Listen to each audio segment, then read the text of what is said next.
Welcome to another Drew Sutton Leadership Show. This is a spotlight show highlighting Tim Brown. Get ready to meet Tim Brown, a dynamic financial professional who brings a client-centric approach to everything he does. Originally from Colorado, Tim now calls Kentucky home and has been a cornerstone in the financial and insurance sectors for over a decade. With a sharp eye for addressing client needs, he's held roles as a client adjuster, unit manager, and agent, all while honing his expertise. Tim's journey took a pivotal turn in 2019 when he transitioned into financial advising, skillfully guiding clients through the turbulence of the COVID-19 pandemic. Now, with High Knoll Wealth Advisors, he's making waves in independent wealth management. Beyond the numbers, Tim has spent 15 years coaching women's basketball, even achieving major success at Asbury University. We'll definitely pull out some stories there on the show. A dedicated family man, Tim enjoys life in Lexington with his wife, Marianne, and their 2 cats, while keeping close ties with his 4 adult children. When he's not helping clients or cheering for the Nottingham Forest, you can find him firing up his outdoor wood smoker for some serious culinary adventures. Tim Brown is all about balance between finances, family, and of course, fun. Well, Tim, you are my type of man. Welcome to the show. Thanks, Drew. I can't help but get fired up with that great intro music. So excited to get started. Yeah, well, as with all my guests, you have to go through the gauntlet. Are you ready? I am ready. Okay. Tea or coffee? Coffee, definitely. I've got my mug down there, but I'm not going to drink it during the show, I promise. Okay. Acoustic or electric? Oh, that's a tough question. I will defer to electric if we're talking about a guitar. Very nice. Window seat or aisle seat on an airplane? I like the window seat. I like the windows. Do you put your head against the wall? It's more, I like being able to look out the window and also not have somebody have to climb over me when they have to get up. Ah, yes, good reasons. When you're on a trip, are you the planned itinerary or the spontaneous one? A little bit of both. I like at least some structure, but leaving room to be able to deviate. So, which is the way we ran our basketball teams too. So. Yeah. Speaking of the basketball team, we're gonna have to dig into that. I'm excited about that here on the Drew Sutton Leadership Show. Coaching ball is an amazing opportunity. But before we get there, we have a couple hard-hitting questions. Is a taco a sandwich? No. Definitively not a sandwich. I like it. Should you tip a server in a self-serve restaurant? Oh man, that's a controversial question. I would say I'm experiencing tipping burnout, and it kind of depends. At this point, we're in this zero-sum game. We're worried about I don't like subsidizing the restaurant not paying a working wage. But at the same time, I'm like, if I don't tip, are they going to mess up my food? So, yeah, I don't like, I feel the same way. I don't like the implication. I think that tipping should be for great service, right? Yeah. And I know one guy, he starts the meal with a stack of ones on the table. And he's like, as the meal goes on, he either adds to the pile or he subtracts from the pile. I was like, ooh, that's dark. But essentially, it's a tax on altruism at this point. So, right, where, you're charging your customers more who are afraid to be mean. Yeah, I agree with it. And I don't know if I fail or pass that test depending on the time. Okay, cool. Well, there's the gauntlet of questions. So you were a coach, a basketball coach, that 15 years, that's a portion of your life you dedicated to that. Yeah, definitely. So are you a John Maxwell guy? Do you read John Maxwell very much? I have not. I have played in a gym that he paid for at Ohio Christian University. But that's most of I'm a little familiar with him, but. Well, he has, I have several of his books, and he has a whole bunch of laws. So we're just going to grab a law here at random and get your thoughts on it. Let's go with the law of priorities. Leaders understand that activity is not necessarily accomplishment. What are your thoughts on that? I think that's it's a good observation. I think I think the big idea that you can kind of pull for that is what are the activities that will lead me towards the accomplishments that the things that I want to accomplish. So when we were building up a championship basketball team, our goal, what we wanted to accomplish was to win championships. But we had to build in a bunch of activities, like drills and practice, ways to get better at basketball that would help us accomplish the things that we wanted to accomplish, right? So, and a lot of times those are activities that are not fun. So sometimes it's, but if you understand the connection and you can make the connection between the activities that are not fun and the accomplishments that are going to be really exciting, then it helps you get the most out of those activities. Yeah, totally. I love it. So speaking of basketball and coaching, you led an NAIA team to the first national championship of the school. So that's pretty big waves there. I'm gonna give you a DJ horn for that. So how long did it take you to build that program? I was fortunate. I sort of came in when the program was halfway built. Overall, it took about 6 years for Asbury to go from a bottom of the conference team to where we were at the end of 2016. So I came in as an assistant at the beginning of the 2013 season under a coach named Bart Fleener. So Bart had done that initial hard work of getting the school to where, so my first season there, we played in our third consecutive conference championship tournament, right? You get to the last game of the conference championship, and if you win, you go to the national tournament. And that was, we lost that game.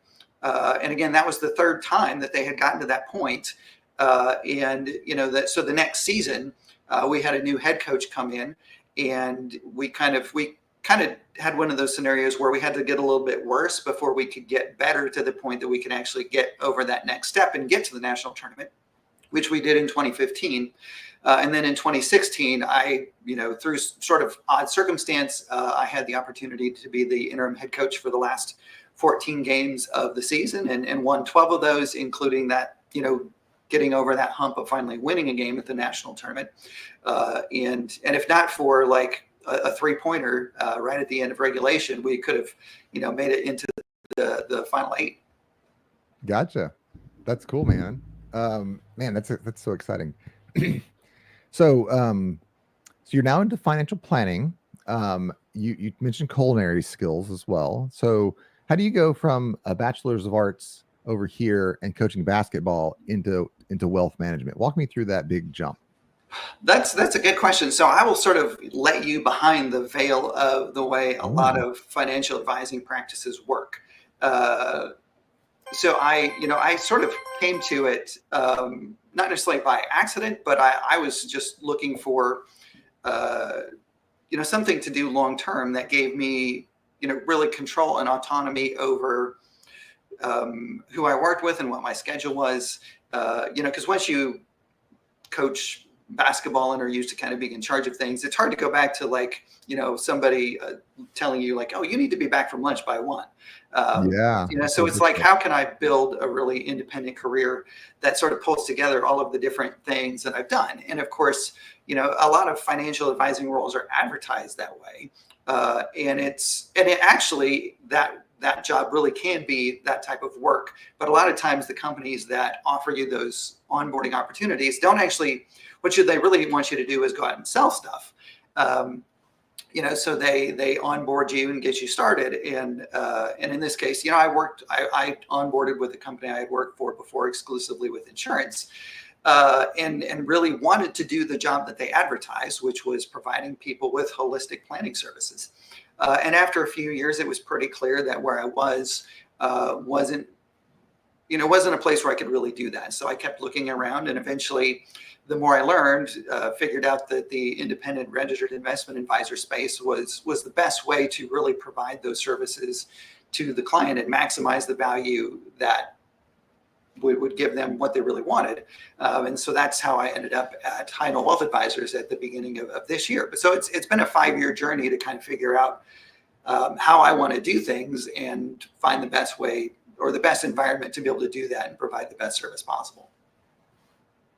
I like it. So there's a very distinct common thread there between coaching and then helping folks make that financial plan, right? And I like that. I've experienced it as well. You go into an industry, and business is about sales. If you're not making a sale, you're just in a very expensive hobby. So there is some aspect of sales, but the heart there, and I think this is what you and I connect on, is that we love helping people plan through things and figure out, set their goals, and then make a plan to get to that goal set.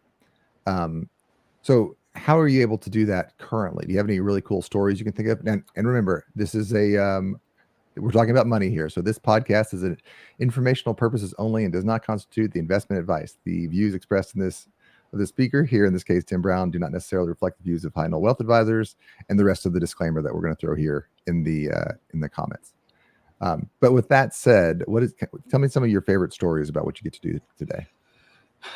So, one in particular, well, the general sense of this is the common denominator between coaching basketball and the financial advising is that we're in this for the long haul, right? So even talking about that 6-year journey with Asbury University to get from being a team that was at the bottom of their conference to a national tournament, there were a lot of intermediate steps along the way. And if we had just if Bart Fleener in 2010 had just looked at, that first practice and then said, well, we're just not where we want to be, they never would have gotten where they wanted to go. So what's exciting for me is really kind of helping clients not get too wrapped up in immediate results, but being able to see the big picture.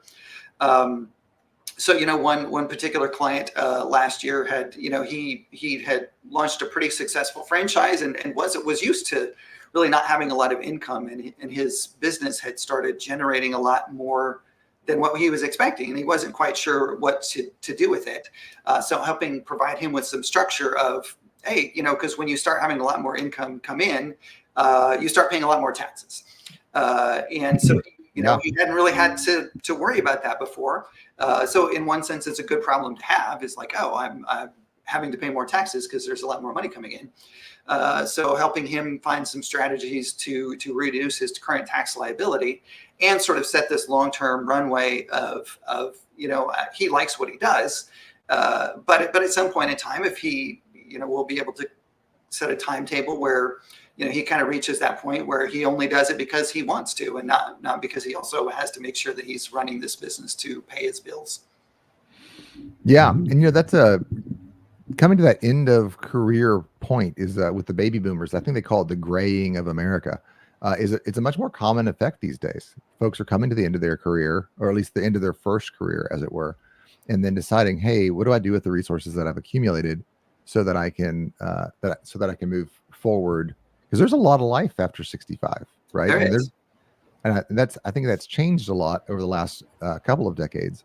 Do you know the current life expectancy of folks?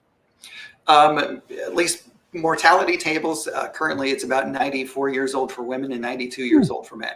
But I think the other thing that's different isn't just the longevity, but the quality of those 92 years, right? So people are staying healthy and fit and able to stay active into their mid 70s and into their 80s sometimes.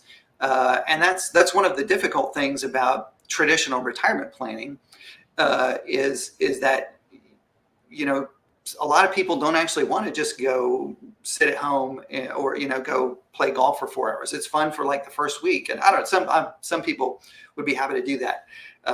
But this is one of these good financial advisor questions is what is it that you want to retire to?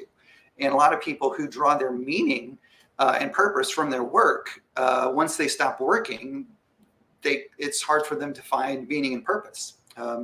That was my grandfather's story. He was a radiologist in Hollywood and had a very successful career as a doctor. And when he retired, he didn't, his identity was wrapped up in being a doctor. And once he didn't have that identity anymore, he became an alcoholic because he didn't where to do that. And fortunately, he was able to overcome that and find some other ways to find meaning and purpose. But sometimes, hitting that point where you don't work anymore can be really disorienting. So that's one of the things I like helping people do is sort of think through that. And even focus on, maybe I don't stop working, but what's a way that I can work that is more enjoyable for me, or especially being able to work without the constraints of needing income from the work. If I don't have to have that paycheck coming in, it gives me a lot more flexibility in doing work that I want to do and find rewarding. Yeah, no, actually we have a big overlap there. And maybe this is what we originally connected on, is helping folks plan to run a company that doesn't exhaust them, right? Like Dan Martell is one of my big heroes right now. He calls it GSD, get stuff done. So folks, they start a business and they're hustling and they're working really hard, whether that's a business they've started or they're in a corporation somewhere. They're making a name for themselves. They hustle. They find themselves at 35, 38, and they start hitting that midlife crisis where they're like, I can't make it past this ceiling. I have one client right now, and he literally said to me, I think I need to be more disciplined. And I was like, we'll call him Craig. I don't want to, let's protect the guilty here. I was like, Craig, you don't need more discipline. You already get up at 5 o'clock in the morning. You put in your workout, you do your meditation, you plan your day, you work your day, you come home, you have dinner with your family, then you go back to work. I was like, you don't have a discipline problem. You have a priority problem. Like let's work on how to shift from the way what got you here is what going to get you there. So let's work on that shifting. And I think that most financial planners, their response is just save a bunch of money and you'll be okay. But you come at it at a little bit different angle, right? Yeah. As far as priorities, there's a proverb, where your treasure is, there your heart will be also. But yeah, a lot of times if you don't focus on, the things that help give you meaning and keep you happy, let me rephrase it this way: being unhappy can be really expensive. Oh man! Because when you don't feel fulfilled, either because your work is really stressful and you don't enjoy it, or there's conflict within your family, it's bad for your health. It might not show up now. It might show up 10 years down the road when you've got heart disease and high cholesterol, and now your life expectancy is starting to get shorter, but it's still going to be more expensive. Because you're going to have to take some expensive medicines and things like that. When we're unhappy, that's when we're most likely to go out and buy things that we don't really need. Because we're like, and I'm guilty of this too.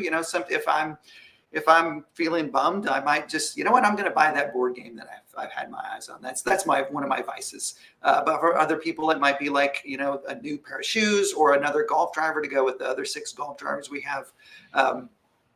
So yeah, my a dad lot of times we use, money or buying things as a way to sort of try to short-term give us that dopamine rush to mask the fact that we just, aren't really happy about something.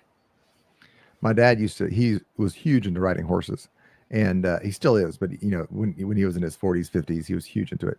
And he used to tell me, you'll notice that the people that aren't riding are buying equipment, and then vice versa. Those that are riding regularly, they don't buy a new saddle because they're too busy riding and having a good time. And which is kind of a different way of what you're saying. I love your phrase here. Being unhappy can be really expensive. I'm going to steal that if that's okay with you. I think that's so true. And that's why you should be making those plans for the future so that okay, my future is secure and I can move forward with it. And also to get clear on your goals. Yeah. You sent me some slides here. Do you want to go through these slides and kind of chat about them? Sure, we can. If you, I'm happy to keep answering questions. But this is a good jumping off point on sort of being able to establish those priorities. So this is a mindset that I try to adopt when I start working with clients. Is helping to have a mindset of abundance rather than scarcity. And this is sort of, again, one of those things that can, let's look at it in terms of a scarcity mindset can sort of keep you trapped in maybe that job that you don't really like, that doesn't fill you, right? Because you're worried about not having enough.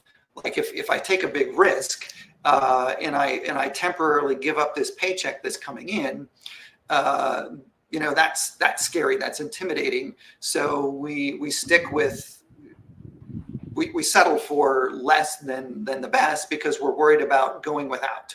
And, so introducing this idea of, what if you look at the big picture, and if you're able to transition into work you really love, that also will pay you more, right? Sometimes it's just, you might like the work that you do, but the place that you're working, you're stuck, and there's just not opportunity for you to move up and increase your income.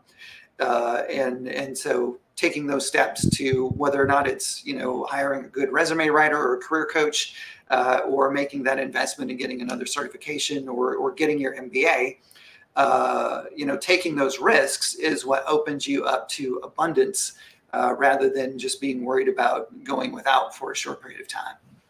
Yeah, one of the big deciding moments for me on switching from the corporate world to coaching, is when you're in the corporate world, you have one boss, or in other words, one customer. I'm selling to one person, and their whims determine my future. And so then you get kind of stuck in this scarcity mindset of, well, I have to do this because my paycheck is dependent upon my behavior. And obviously your paycheck is always dependent upon your behavior. But when you get lots of clients, when you go out and you reach and you touch more people, you find folks that really celebrate you and the services and the value that you bring. And it's a lot more fun to live in a world where you see possibilities as opposed to tigers around every corner. Yeah. So the other place that this shows up, at least for me philosophically, is in kind of helping people understand the concepts behind investing. Particularly, investment in the equities market requires risk. So that scarcity versus abundance, a common stockholder, and this is where we kind of, there are a couple different types of stockholders. There's a common stockholder and a preferred stockholder, right? And we're really in the weeds now, but those words are kind of backwards. It's just what they call things, but it doesn't really capture the idea. But when you're a common stockholder of a company, whether that's like Google or some up and coming little startup, you agree that you will be the last in line to get your money back, in terms of debtors. But the trade-off for being last in line, saying, you know what, if this thing goes belly up, you can pay everybody else back before you pay me back. But the trade-off, the other part of that deal, is if we don't go belly up, if we succeed, then I get the most return out of that compared to those quote unquote preferred stockholders that really have their return capped because they're not taking as much risk. Or even, bondholders. Bondholders they hold debt. They're first in line to get paid if the thing falls apart, but they also get a limit on the return. So that's kind of one of the remarkable things about the U.S. equities market or the global equities market, is that when you participate, you own a bunch of all these different companies, and you get to participate in the abundance. And going on to that next chart, this is just sort of a sample of how often you have positive returns. And this uses a 15-month time window because, sometimes you get a little, when you zoom out a little bit longer and cast a little bit longer time horizon, it makes those ups or the downs a little less downy. I'm gonna jump in here real quick. Sure, go ahead.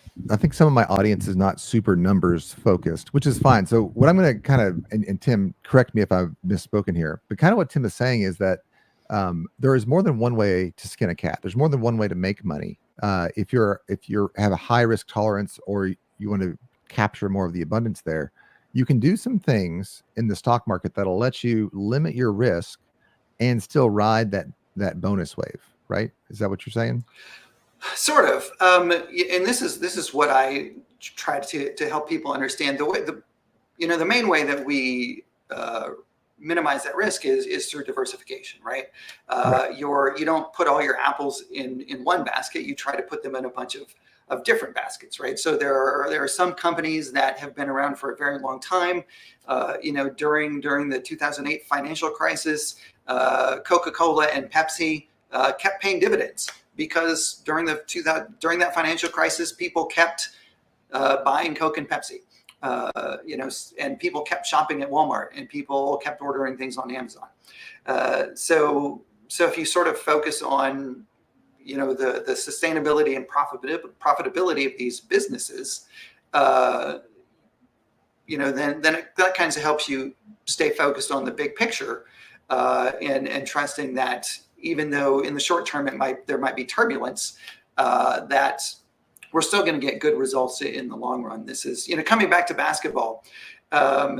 We as coaches, we couldn't get too wrapped up in short-term results, right? Sometimes our best players would have terrible shooting nights where they one of our best scorers was an All-American named Katie Fletcher. Sometimes Katie Fletcher would go out and she would shoot 3 for 20.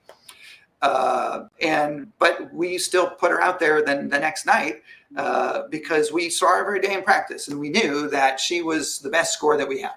And so, we stayed focused on the fundamentals and not a one small sample of results that we knew weren't reflective of what she was capable of. Well, and Warren Buffett says it, I think, this way. He says, like, I remember when he bought a bunch of Coke stock, they said, "Why did you decide to buy Coke stock now?" And he said, "No, I always wanted to buy Coke stock. It's just today they were offering it at a discount." And like the cool thing about the market is those fluctuations you see, a lot of people want to sell when it's low or buy when it's high, which is the opposite of what you want to do. And gaining that larger perspective allows you to say, no, this is just a down day in the shooting average, but this is a great day maybe to buy or to hold. But just to pull back a little bit and trust in the planning, I think helps out a lot on your finances. Yeah, well, and I think that brings us back to talking about activities and discipline, because if you develop good habits where you just, again, not necessarily worrying about what the price is, but if you're disciplined in, like, I know that as long as I stick to a plan where I invest regularly X number of dollars a month, then in the long run, that's going to get me the accomplishment that I want. A more understandable example, if a lot of times we get too wrapped up in, you'll drive by the tank in your car gets to like half full, and you go by the gas station and it's like, $3.19 a gallon, and you've got that decision where you're like, I could fill it up now. And so either you can experience anxiety of like, if I fill up now and then I come by tomorrow and it's down to $2.99, then I'll be sad, right? Or you might be like, I better fill it up now because it could go up to $3.49. But the bottom line is, if you constantly live in that state of worrying about whether the price of gas is less or more than it will be tomorrow, you're just going to be anxious all the time. And if you sort of focus on, just when I get down to about a quarter tank, I'm going to fill up so I don't have to stress about running out of gas. But then I'm not constantly stressed about whether or not the price is going to change. And I just know that if I stick with that over time, it will all even out. Sometimes it'll go up, sometimes it'll go down. But if I never run out of gas, that's going to be a good outcome. No, I like that, because that's a less anxious, a non-anxious way to view the investing. You have a discipline, and we're going to obey this discipline and do the prudent things, the most prudent thing we can do today. And tomorrow could go up or down, and we don't know that. But what we can do is we can be prudent. That's actually kind of a Stoic philosophy. The Stoics kind of looked at life that way. I like that. That's one of those things that sort of really is deeply infused in how I try to help people. So I don't, because that's, my master's degree is in applied philosophy and ethics. And that mindset of there are two different types of existentialism. There's this false existentialism of like, I can control everything, which can be really, so when you believe that, that's sort of that power of positive thinking. Sometimes you think as positively as you can, and things are still rough. And so one of the things that we focus on is let's focus on the things that we can control, right? Because we as individuals, like, we don't have a lot of control over the economy, and whether, it's up or down. And this, one of my questions is, how is your economy? How is your economy? Okay. So, right. Because, if the stock market is up or down, but you're paying your bills, and you're making good decisions that are helping you move towards your accomplishments. Those are things you can control. Even, sometimes you can't, if you're part of a big company and they lay off 20% of their workforce, you don't really have control over whether or not you're in that 20%, but you do have control over how you can respond to it. And if you sort of proactively plan for the possibility that might happen, right? So that sort of brings you to that stoicism of, I don't, even when I encounter difficulties and trials, I can still control how I respond to that. Yeah, man. I think that needs to be spoken more about, rather than cheap promises of what I might be able to do for you in the future, assuming these positive or negative events. The trust in the disciplines, and that's how you get a team to the national championship, right? Is you get out there and you practice every week and you trust in the disciplines and you find a good coach. I was watching the Olympics this year, and it struck me how much all the Olympic athletes, they had a row of coaches, right? We get a coach when we're first starting out, and then a lot of us just drop the coaches for years and years because we want to do it ourselves, which is cool. But to get to that championship level, you have to have a coach that helps you decide, this is the things that we need to focus on. This is what we need to do for practice, et cetera, et cetera. Well, cool. Okay. So you want me to flip to one of these other slides real quick? Sure. Yeah, if you want to, we can talk about accountability.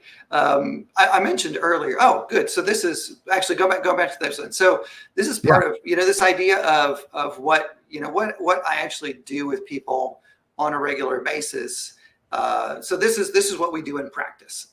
Because one of the things that I express to clients is I want people that are going to be involved in the process. Because if you just let us manage. If you've got like a couple old accounts and you just turn it over to us to manage, and then you never actually come into the office to do some planning, it's really going to limit your results. So one of the things that we try to do with people is kind of figure out what are the things that are keeping them from changing in a positive way. And these sort of break down into 4 categories. And part of what I do, especially in those initial conversations of getting to know me or me getting to know the clients. And again, this is where, for me, this is like a 28-year process, right? Like I plan to be doing this for another 28 years. That will get me to 75, because I spent the first half of my life, coaching college basketball for schools that really didn't pay anything. Anyway, so the point, so at the beginning, we're gonna try to identify, what is it that's, if you sort of decide, I want to make decisions with money that will get me where I want to go. Sometimes what might be holding you back might be a belief. A lot of people say, like, I'm not good with money, right? So that's a belief.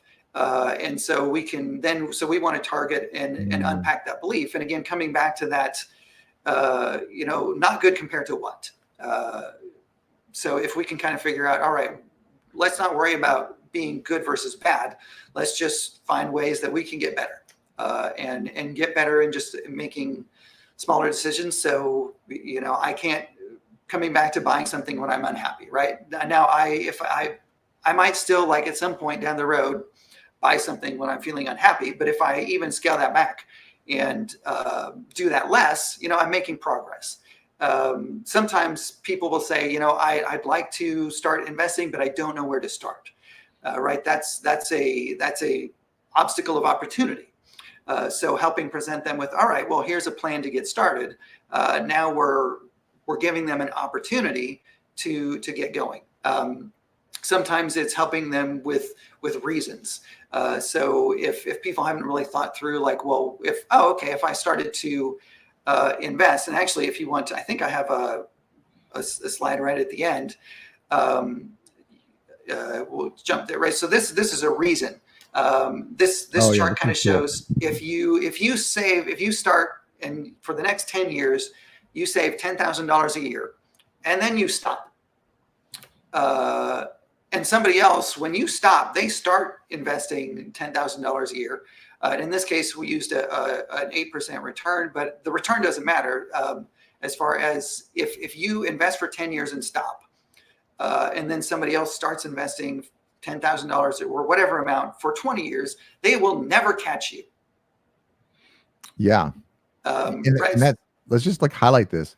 You're saying if you personally are putting in money for 10 years and then you stop and put in no more money, you're Mhm. still beating the person that started 10 years late. Yeah. And at that point, you'll have, and again, you don't have to stop, right? If you keep investing, you'll have more and more. But the bottom line is, this is a reason. This is helping people find a reason to act now versus continuing to kick the can down the road. And because it might be, if they don't, especially early on, it's easy to think, oh, I can always do that later. So then the last thing is the need. Because sometimes people get to the point where like if I don't take action, I'm just going to end up either flat broke or working as a Walmart greeter. Sometimes there's the flip side of retiring to something that you enjoy is just not having the option at all and having to do something. Your physical capacity is diminished, but you don't have a choice. And so sometimes it's that urgent need that calls people to action. But obviously, right, that's the most dire and desperate one. So we want to really help people make good decisions and either overcome beliefs or find reasons or find opportunities before it gets to the point where there is a deep need. And if we don't do it, it's going to be a disaster. Yeah, and that's I think that's another area that you and I really overlap on is the need. There is a line somewhere when it doesn't matter how much you're putting in, you can't really catch up, and you're kind of stuck where you're at. So if you keep delaying that long enough, now we're just mitigating pain instead of talking about the options that you have. And so, like for somebody that owns a small business, there's things that you can be doing today just that'll make your, like for instance, investing that $10,000 for 10 years and then doing nothing else, that will really change your future. And then there's the delay, and then at some point we start talking about real pain in life rather than abundance. And so how do you help folks address the there's a fancy word for it, but like kind of that I don't believe that the future will come. What is that? Optimism or well, it's kind of like an ostriching, right? Like you're like, well, that future is really intense and intimidating, and I just don't want to think about it right now. mm-hmm. So how do you help folks kind of, or what would you say if I'm saying, well, I know I need to do this, but $10,000 today seems like a lot of money, and I'll figure it out later. Do you have any advice for that? That's where we, again, coming back to that, that's probably an opportunity problem, right? Okay. So if you don't have 10,000 or, what is it that you do have? Let's look at what resources do you have available. And then let's make the best decisions that we can with the resources that you have available. And again, this is where the long-term projection comes in is, if the resources you have are ultimately like not going to get you where you want to go, then we need a plan to increase those resources. Right. This comes back to this simple, if the job that you have does not pay you enough to save enough based on your living expenses. And this is, again, this scarcity versus abundance mentality, because I never take the approach of trying to like cut our way to success. Right. Like a lot of budget coaches will come in and say, you know what, if your living expenses are $3,000 or, $5,000 a month, well, let's cut those living expenses down to 4 or 3. Right. And this is where it's sort of counterproductive because, again, being unhappy is expensive. And the more we try to cut, the more we will like get unhappier and undermine what we're trying to do. Right. So instead of trying to cut your way to success, if our living expenses are $5,000 a month and we can only save $500 a month, which again, a lot of people can't even do that. Right. If our living expenses are $5,000 a month and our income is $5,001 a month, which is really where most people are. Right. Rather than taking that, we can't. What we have control over is let's come up with a long-term plan. Again, not necessarily short-term, because if you quit your job tomorrow because you just don't like it, now you're going to have zero. You're in a hole. But let's come up with a long-term plan to increase that income. And this is where I kind of help people focus on really what's the best way that they can do that in their career of choice. Because there is a short term like, oh, we'll go drive for Uber and try to make some extra bucks that way, and eventually there's going to be a cost to that where that's going to start to bleed into affecting your primary occupation, and you're going to start to get worse. So it may be a good short-term fix, or it may be a short-term fix, but in the long run, just causes more problems than it solves. So helping people come up with that vision of what is a strategy, and again, it might take 2 or 3 years to actually come into play, right? It might take, if I'm an engineer and I'm stuck where I am and there's no opportunity for me to make partner, going out and building the relationships that I need to build to find a firm that will bring me on and give me an opportunity to be a partner. You can't do that tomorrow, but you can start, right? You can make a list of, all right, what are 10 small engineering firms in Lexington that are growing that might give me that opportunity? Who are the people that own those? Who are some people I might have gone to school with who work there? And I'm going to start building those relationships so that at some point in time, when I do my, and this is, I would talk to my players about this all the time. My players on the bench, right? You've got to keep, if you do the work in practice, sometimes it's as simple as like, until the player in front of you gets hurt, they're just, because they're doing all the same work you're doing. But if they do get hurt and you've been putting the work in, you're going to be able to step in and be ready for that opportunity. But if you stop doing the work because you're like, you know what, I'm just stuck behind this person and they're an All-American, so I'm just not going to work. And then they get hurt. Well, now I can't put you in. And I'm going to put somebody else in. No, I think, one of the things that I've noticed is how fast opportunities show up when you're putting in the work, right? I think Henry Ford, or maybe it was Edison, said hard opportunity, often people miss opportunity because it shows up covered in overalls ready for work, right? And when you do the hard work, an opportunity comes up and we are watching, we being the folks in your network, we being your bosses, we being your somebody's, kind of diagonal to you. Everybody notices the people that work hard and that are putting in the time and are developing themselves. And I love that we're talking to a financial advisor here, a financial planner, and his advice here is not just financial. His advice is about life. Look, you need to find a way to increase. And if you can't see one right now, make a plan and start putting in the work to get there. I think that's probably maybe some of the best advice I've ever heard from a financial Yeah. Well, and I'll put in a caveat there because people will notice when you put in the work, but they might not notice right away. That's right. So a story about that. My second season in Asbury, we had 2 guards come in from different schools, and one had come from a school that historically, they had a really high flying offense, but their players were consistently just defensively terrible. And so out of these 2 guards, one was ready to play and one just had a lot of things she needed to improve on.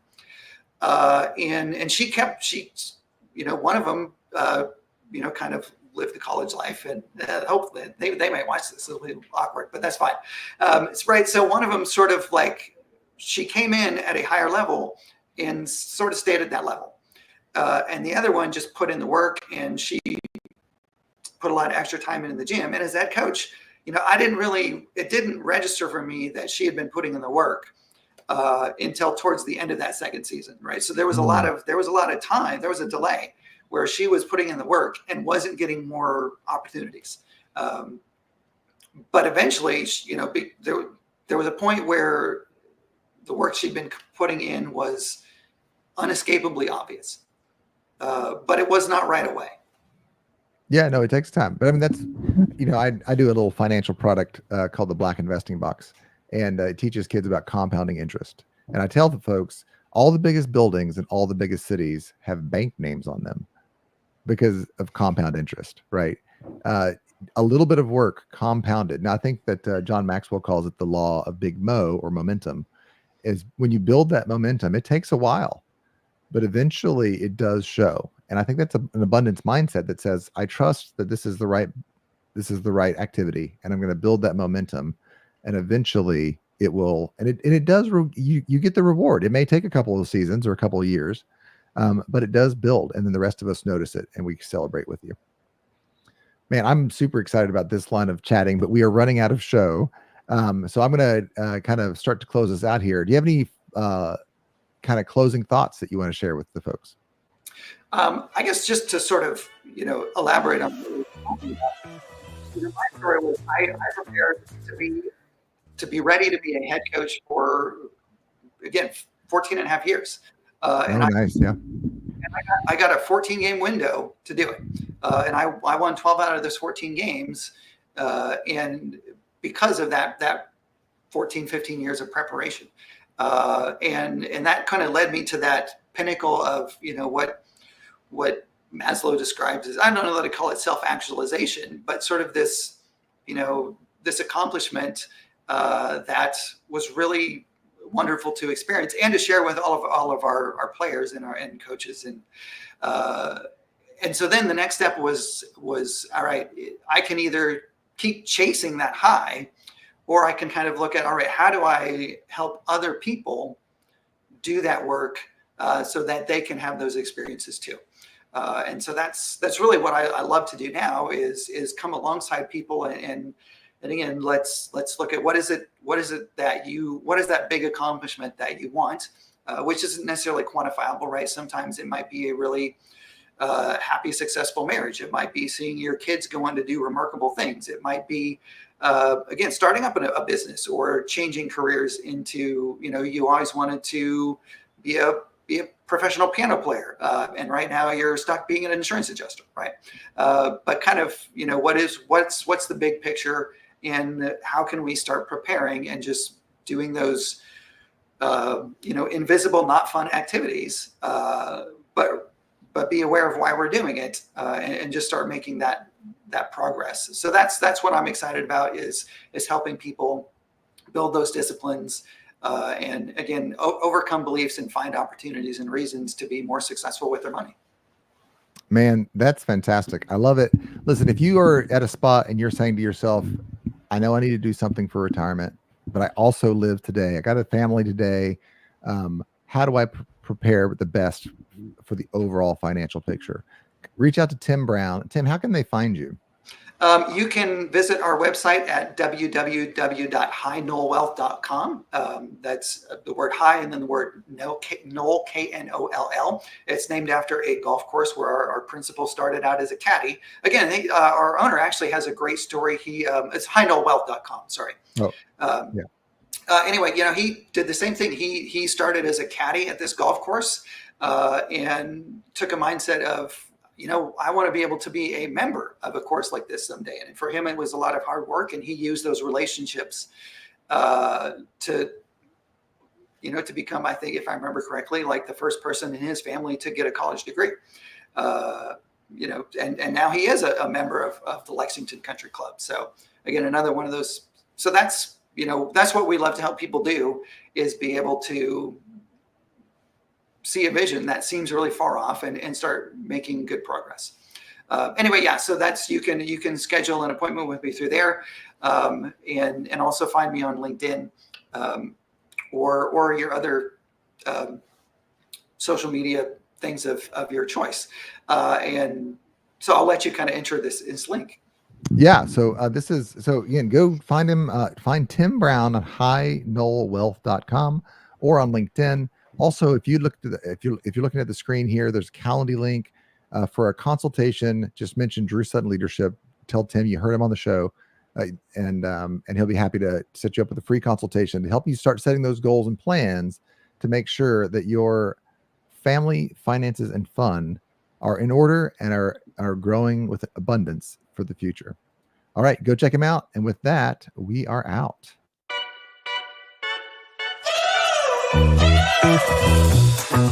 Thank you.